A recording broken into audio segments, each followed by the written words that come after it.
Plus, report mula sa Kamara de Representantes. Naku, Sister L, ha? Nako. Si Mary Grace Piatos, hindi raw nag-e-exist. Ha? Ganun ba? Wala pala yun. Aba, akala ko nasa Mary Grace Cafe yan.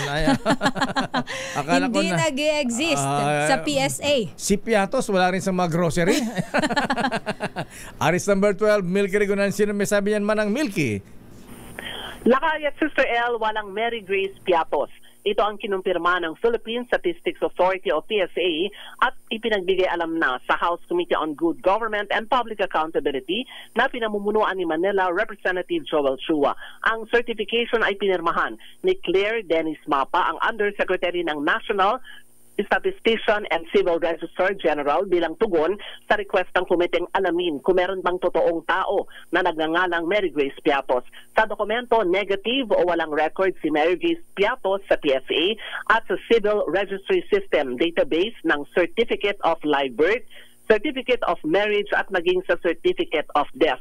Pero paliwanag ni Mapa, pwede itong suriin muli at kung merong taong Mary Grace Piatos, kung meron pang dagdag na mga impormasyon gaya ng middle name at iba pa. Pero base sa report ng PSA sa komite ni Congressman Joel Chua, wala ni anumang record itong Mary Grace Piatos at ito ay isa Milky. sa mga yes, Kay?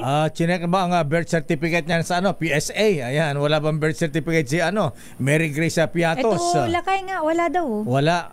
Negative. Oo, negative. Negative lahat. Oo. Birth certificate, negative. Yung isa pa. Certificate, wala rin.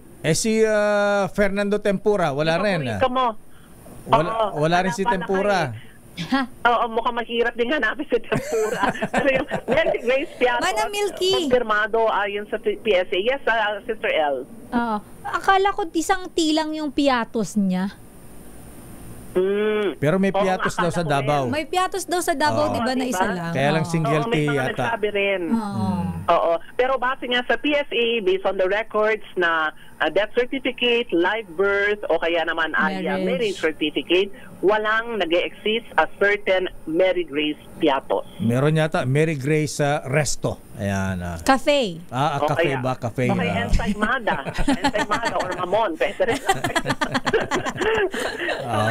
Malaking impormasyon ito na nakuha ng komite ni Congressman Joel Chua sa harap ng pagpapatuloy uli ng pagdinig ng House Committee on Good Government sa araw naman ng Huwebes. At inaasahan ang pagdating ni Vice President Sara Duterte kaugnay ng kanyang pangako sa komite na siya ay dadalo at sandaling ipatawag uli siya sa Huwebes, Lakay. Huwebes, okay.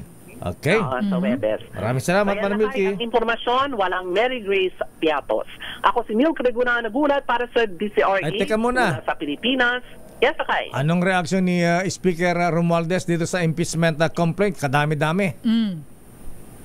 No comment, Lakay. No comment muna. Oo, ito ay magalit si Pinisan. Kamara dahil tinanggap lamang ng Kamara dahil tungkulin nilang tanggapin, hindi naman daw pwedeng baliwalain ang anumang isasampang impeachment complaint laban sa opisyal ng gobyerno, partikular si Vice President Sara Duterte. Okay, maraming salamat, Manang Milky.